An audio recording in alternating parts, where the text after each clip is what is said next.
Bonjour à tous. Alors aujourd'hui, je vais vous montrer comment est-ce qu'on génère ces catégories, comment est-ce qu'on trouve de nouvelles catégories pour son blog. L'idée, ça va être d'utiliser l'IA pour nous indiquer les catégories les plus adaptées. Et ensuite, je vais vous montrer comment est-ce qu'on travaille sur les catégories sous-catégories et les fonctionnalités que ça permet au niveau de la publication. Donc je suis sur le tableau de bord de mon site. Je choisis mon nom de domaine, je choisis mon site de démo. Alors le site de démo, il a déjà des catégories, donc je vais en créer pour effectivement la démo, et puis ensuite je les supprimerai. Alors, quand vous êtes sur le dashboard de votre site, ici, vous avez plus bas la liste des catégories de vos sites. Donc, lorsque vous pluguez votre site sur Power AI, vous allez avoir évidemment la liste. Vous allez avoir également le nombre d'articles répartis par catégorie. Donc ça vous permet en un coup d'œil, par exemple, de détecter si vous avez des catégories qui sont plus ou moins remplies et du coup de générer des sujets en conséquence. Ici, vous pouvez voir les descriptions de vos catégories. Alors la description d'une catégorie, ça correspond au texte que vous affichez ou pas. D'ailleurs, certains dans vos thèmes vous l'affichez, d'autres vous l'affichez pas. Donc ça correspond à ce texte-là. Donc avec Power AI, vous pouvez directement régénérer si vous en avez une qui n'est pas terrible, ou bien vous pouvez générer, là en l'occurrence il y en a déjà, donc on n'a pas le bouton générer, on a juste régénérer ici, mais vous pouvez générer des descriptions très rapidement de vos catégories lorsque vous n'en avez pas. Donc l'idée c'est de remplir cette partie-là, donc des fois on plug des sites et puis on a deux catégories, voire enfin en tout cas très peu, et parfois elles sont mal pensées, et à mon sens c'est vraiment la partie la plus importante pour ranger vos contenus et avoir un site qui tient la route. Donc comment est-ce qu'on fait pour créer des catégories? On clique sur créer. Ici ça a repris les mots-clés que j'avais saisis pour mon site, mais pour la démo je vais par exemple essayer de faire un blog fitness. Et à partir de là, je vais cliquer sur générer les catégories. Donc, ce qui est intéressant, c'est que ça va générer des catégories et des sous-catégories. Donc, ça va me proposer donc des catégories de niveau 1 et des catégories de niveau 2. Donc là, il m'en propose beaucoup. Et en général, il m'en propose carrément beaucoup trop. Donc, l'idée, c'est de s'inspirer de ça et évidemment de vos recherches de mots-clés pour pouvoir définir les meilleures catégories. Donc là, par exemple, vous voyez que la syntaxe qui est rappelée ici, d'accord, concerne les catégories de niveau 1 doivent commencer par un tiret et un espace, et les catégories de niveau 2 doivent commencer par deux tirets et un espace. Donc vous mettez vos catégories de niveau 1, en dessous vous mettez vos catégories de niveau 2, etc., etc. Alors, ici, on a la possibilité, avec un dièse, d'indiquer un titre court. Pourquoi? Parce que parfois vous avez dans vos titres de catégorie sont longs. En revanche, quand vous les mettez dans votre menu principal, vous ne voulez pas qu'elles soient si longues. Donc là, ça permet d'ores et déjà de choisir le titre qui va être au niveau vraiment de la catégorie et celui qui va se trouver dans le menu. Pourquoi? Parce que ici, vous avez des options qu'on va voir plus tard, dont une qui permet d'insérer les catégories principales au menu WordPress. Donc là, par exemple, moi, j'aime pas trop tout ça. Je vais uniquement garder conditions physiques générales, renforcement musculaire, flexibilité, tout ça, c'est pas terrible. Pilates, bien. Voilà, activité de plein air, séance pour débutants. Voilà, on va dire qu'on garde ça. Nutrition sportive, très intéressant. Donc, plan alimentaire, moi, j'aurais plutôt dit complément alimentaire, ici. Voilà.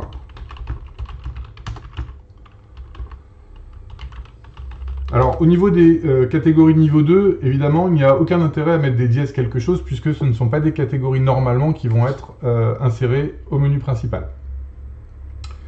Ça, c'est pas très intéressant. Par contre, les recettes santé, c'est super. La nutrition pré-entraînement, post-entraînement et gestion des régimes alimentaires. Bon, ça m'intéresse pas trop.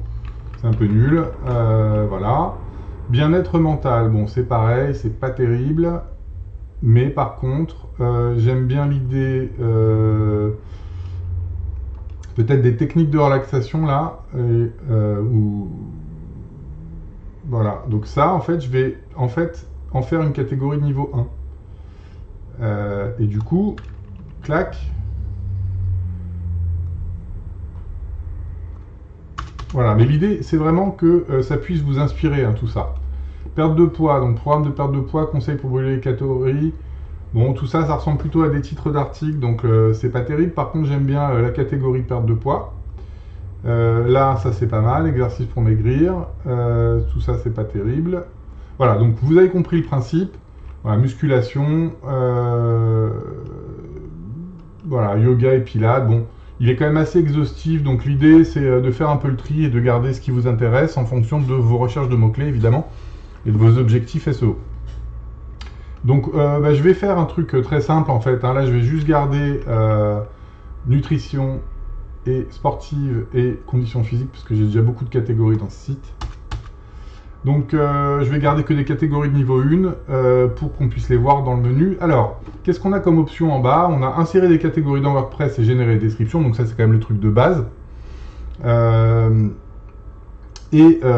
Insérer des catégories principales au menu WordPress. Donc ça, voilà, ce que ça va faire, c'est que ça va créer les catégories à proprement parler au niveau du blog.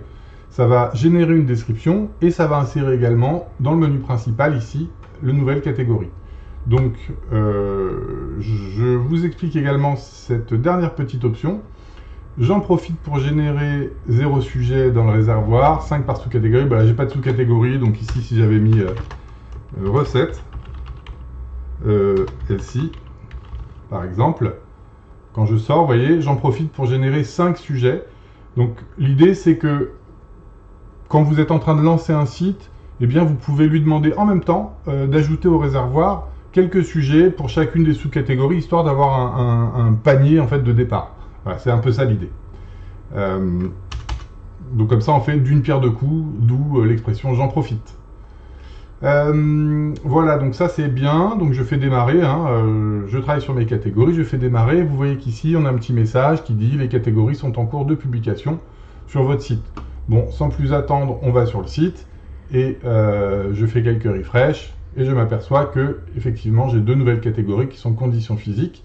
Si je clique dessus, bah, elle est vide, forcément j'ai pas mis d'article. Par contre, j'ai déjà toute ma description qui est faite et également pour nutrition aussi. Alors, comment ça se passe quand vous voulez rajouter des sous-catégories à des catégories existantes? Alors, par exemple, ici, je voudrais rajouter des sous-catégories. Vous voyez que là, par exemple, ma liste de catégories n'est pas à jour. Pourquoi? Parce que je ne fais pas un refresh de toute la data du WordPress à chaque instant. Donc, j'en profite pour retourner ici. Je clique sur mon petit bouton de refresh de données WordPress. Et du coup, maintenant, je vais me retrouver avec mes 2 nouvelles catégories qui sont nutrition sportive, je ne sais plus ce que c'était l'autre, et conditions physiques qui doit se trouver par ici. Voilà. Donc évidemment, elles ont 0 article, celles-ci, puisqu'elles sont toutes neuves. Donc si par exemple, je veux ajouter de nouvelles sous-catégories à nutrition sportive, qu'est-ce que je fais? Je le copie-colle, je fais créer, et ici, il me suffit de remettre exactement le même titre, ce qui va me permettre ici de mettre nouvelle sous-catégorie 1, etc. J'en peux en mettre une autre. Et lorsque je vais faire ça, ça ne va pas modifier celle-ci, mais ça va rajouter en dessous des nouvelles sous-catégories qui sont ici. Voilà pour les catégories, les sous-catégories et la génération des descriptions. Donc, je répète, une fois que vous avez bien généré vos catégories, que vous avez vérifié qu'elles étaient bien sur votre site, bah, n'hésitez pas à aller faire un petit refresh ici pour mettre à jour cette liste-là. Et vous pouvez à chaque instant aller voir un peu quelles sont les descriptions. Voilà, c'est tout pour aujourd'hui.